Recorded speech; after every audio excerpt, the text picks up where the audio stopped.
I can't die, it is impossible. Even if I self-destruct, I will always come back. Oh. That's fair.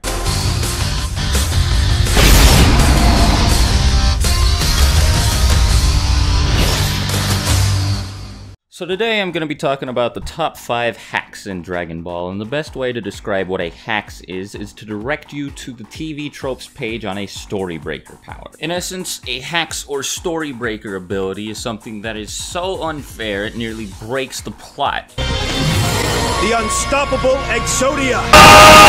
Dragon Ball has quite a few of these, ranging from Garlic Jr.'s complete immortality, to Cell and Boo's ridiculous regeneration abilities, to the incredibly overpowered results of the fusion dance, and everything in between. The only rules for this list are, I am not considering powers based on how powerful they are individually, but rather how powerful they are in the context of the arc or situation they are being used in. I think you'll get what I mean once I start the list, and now, without wasting any more time, I'm gonna jump right into it. Here are the top 5 most overpowered hacks abilities in Dragon Ball.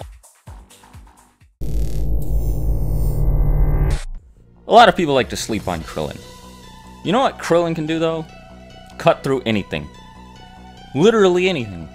As stated by Mr. Akira Toriyama himself, the Kienzan is capable of cutting through absolutely anything, no exceptions. Now I know there was that one filler where the Kienzan connects with the back of Cell's neck and just dissipates, but that doesn't count. In every other situation, Krillin should be able to cut through literally anybody no matter how powerful they are, as evidenced by the fact that he was able to cut off Frieza's tail and slash through Nappa's cheek. Both of these characters were significantly more powerful than him at the time, which goes to show that the Kienzan just completely ignores a person's physical defenses.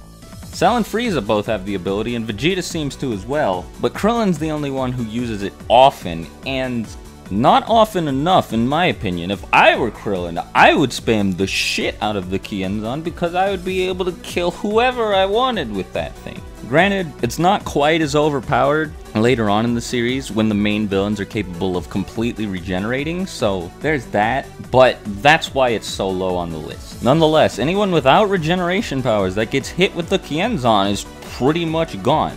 That's ridiculous.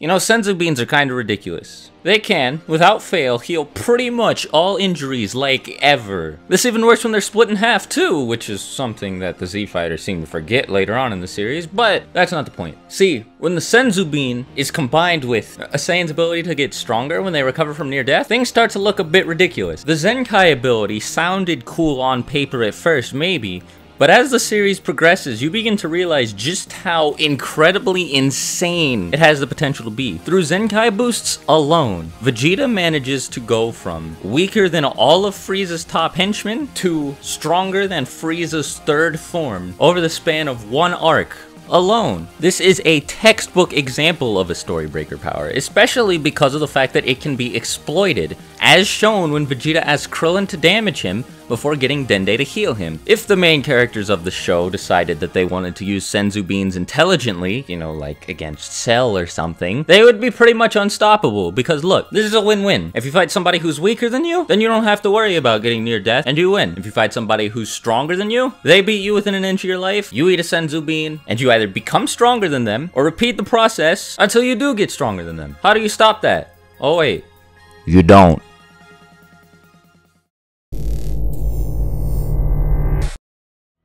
Now look, okay, I understand that natural power progression, especially in fictional universes based solely around fighting like Dragon Ball, can inevitably lead the heroes into fighting some pretty ridiculous villains. If the villains weren't powerful, then you wouldn't have any sense of danger, there wouldn't be any threat. I get it. But there's a such thing as going too far. Majin Buu is just a walking hacks. I can't pick any of his abilities in particular because he just has an unstoppable moveset, okay? So alright, look, let's run through everything Buu can do, just in case you forgot. Buu can manipulate matter. It affects everyone, no matter how powerful they are. And if you don't believe me, He even turned Vegito into candy. He can absorb people at will, even if they are stronger than him, like significantly stronger than him, like Gohan was. And he gains all of their abilities, all of their raw power, and all of their intelligence. He can regenerate endlessly from any injuries with zero difficulty. He seems to have a limitless ki supply. He has more raw power than pretty much anyone in the series save Gotenks, Gohan, and Vegito. He can copy moves on sight, and he eventually gains the ability to warp anywhere in the universe. What the fuck? Alright.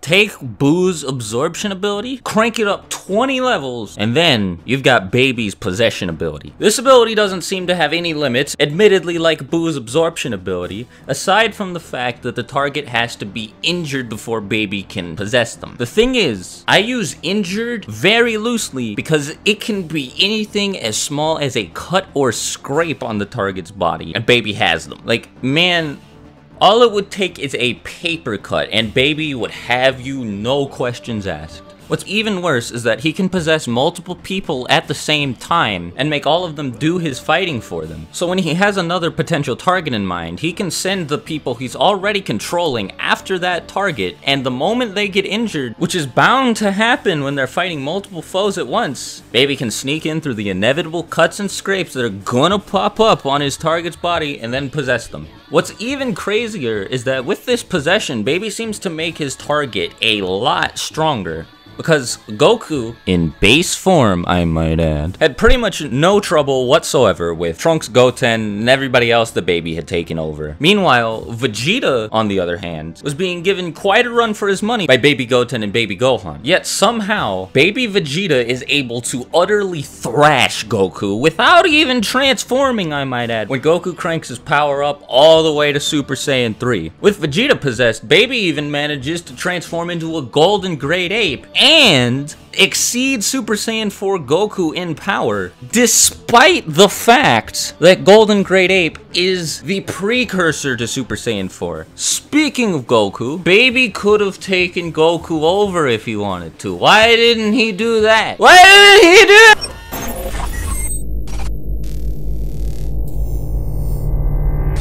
Alright, before I move on to number 1, here are some honorable mentions.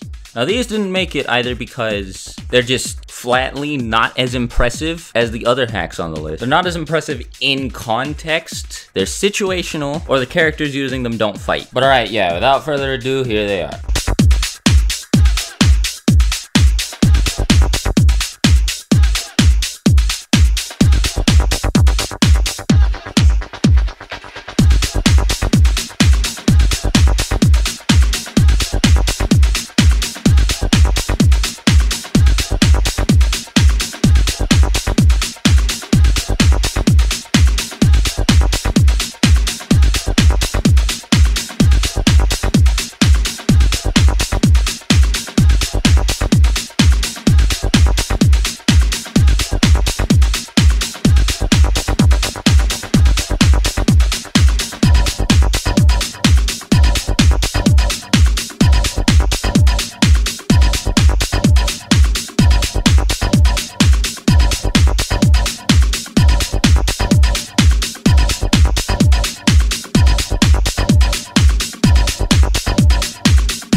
Alright, look. Cell might not be the most powerful character on this list, but that said, he definitely has the potential to be the most ridiculous, and, contextually, might be the most powerful villain relative to the strength of the good guys at the time. Granted, that's up for debate. Boo was leagues above everybody, Omega Shenron was too, all that. But see here, I'm not quite sure how Cell even died. I can't die! It is impossible! Because, let's look at this, right? He has regeneration, which he got from the cells of Piccolo, and this is not just any regeneration. No, this regeneration power exceeds Piccolo's by a long shot. It takes no time, first of all. Piccolo's regeneration takes quite a while, whereas Cell's takes pretty much no time at all. Cell can regenerate his entire body from a single cell, no less. And instead of getting weaker like Namekians do when he regenerates, Cell gets stronger thanks to the Saiyan cells he has. And the power that Cell receives from his Zenkai boost is proportional to the severity of the injury he sustained.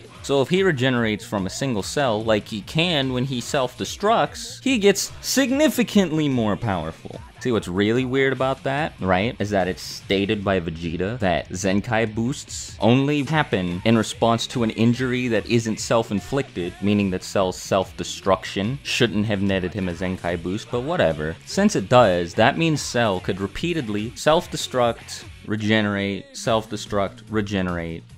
And it doesn't matter if there's no atmosphere or anything nearby. It doesn't matter how disfigured he is because he has Frieza cells. Can survive in a vacuum of space and can survive any injury no matter how gruesome or disfiguring it is. And on top of that, apparently, his cells can somehow learn techniques of people who are nearby when he regenerates from self-destruction? So he picked up the ability to use instant transmission and can teleport now. And that isn't even mentioning the things that Cell is theoretically capable of. He says to Piccolo that he's capable of wielding a spirit bomb? He might be capable of pulling the Kaioken out, too. He's also a genius, let's not forget that. And he can create little baby versions of himself, all of which are on par with everyone except for Super Saiyan 2 Gohan. Oh yeah, and in GT he can absorb people like Buu can. That's it, I'm done, it's over.